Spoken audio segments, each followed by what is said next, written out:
Hi class, so we are starting with a new chapter that is natural disasters.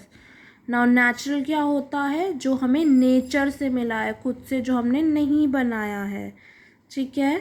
So the word natural comes from nature. Nature से मिला है जिसके two meanings है. One, it means all the plants. Nature में क्या आता है? हमारे सारे प्लांट्स, एनिमल्स, लिविंग और नॉन लिविंग थिंग्स जितने भी हैं जो कि हमने नहीं बनाए हैं, that all comes in nature.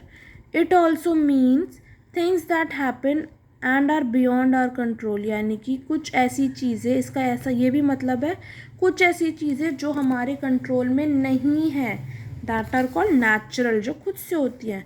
So natural disasters or calamities show the destructive power of nature. जो भी ये नेचुरल डिज़ास्टर हैं या फिर जो घटनाएं होती हैं, ये क्या है?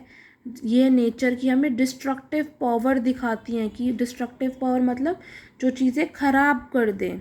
These are disasters that are caused by natural forces. ये वो डिज़ास्टर्स हैं जो कि नेचुरल फोर्स से होते हैं. It also proves to us that any kind of scientific development is inferior to the theory of nature. ये हमें ये भी प्रूव करता है कि किसी भी टाइप की साइंटिफिक डेवलपमेंट है, जो भी हो जाए, वो कम ही रहेगी नेचर के कंपैरिजन में. Human world is unable to have control on nature. जो ह्यूमन वर्ल्ड है उसका कोई कंट्रोल नहीं है नेचर के ऊपर. सो हम नहीं जज कर सकते, हम नहीं बोल सकते कि अगर मैं कहूँ आज मैं बारिश को रोक सकती हूँ, so I can not stop any rain. तो ऐसे ही मैं ना तो किसी भी नेचुरल डिज़ास्टर को स्टॉप कर सकती हूँ, ना ही किसी फ्लड को.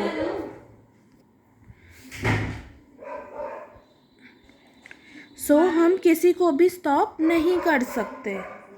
जो नेचुरल डिज़ास्टर है वो हमें सफ़र ही करवाता है एंड पेन, हमें पेन ही देता है. So let's read about them one by one. कौन कौन से हमारे नेचुरल डिज़ास्टर्स होते हैं.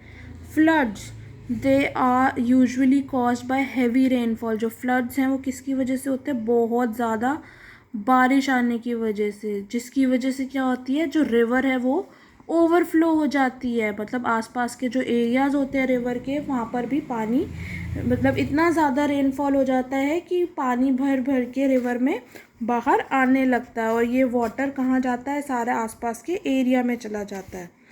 अब फ्लड के कॉजेज़ क्या है? Lack of vegetation and deforestation. हम जो ट्रीज़ कट कर देते हैं, हम जो है वेजिटेशन की वजह से, कमी की वजह से ये होता है. और कब होता है? When areas getting a lot of rainfall do not have proper drainage system. जब ड्रेनेज सिस्टम जो है हमारा वीक पड़ जाए, इतना जो पानी है, जितना बारिश हो रही है वो ग्राउंड में ना जा पाए, उसकी वजह से भी हमें क्या होता है? बहुत ज़्यादा जो है रेनफॉल की वजह से हमें फ्लड हो जाता है, फ्लड को फेस करना पड़ता है. Sudden heavy and continuous rainfall, जो एकदम से हैवी और कंटिन्यूस रेनफॉल होती है, उसकी वजह से भी क्या होता है? They also occur when a dam holding water breaks accidentally. जब भी कोई डैम जिसमें हम पानी इकट्ठा करके रखते हैं, अगर वो गलती से टूट जाए, उसकी वजह से क्या होता है? फ्लड आ जाता है. Floods also occur when a coastal area is hit by a hurricane. ना अगर किसी भी फ्लड कब आता है? जब किसी भी कोस्टल एरिया कौन सा होता है? जो सी के आसपास का एरिया होता है, उसमें क्या आ जाए? हरिकेन, एक तूफान होता है जो बहुत ज़्यादा जो पानी है अपने साथ लेकर बाहर आ जाता है समुद्र का. Sudden melting of large amount of snow, एकदम से ज़्यादा अमाउंट ऑफ स्नो का मेल्ट होना on mountains during summer season due to heat. तो उसकी वजह से भी हमारा जो है फ्लड आ सकता है. When earthquakes and volcanic eruption cause huge ocean waves called tsunami in coastal areas.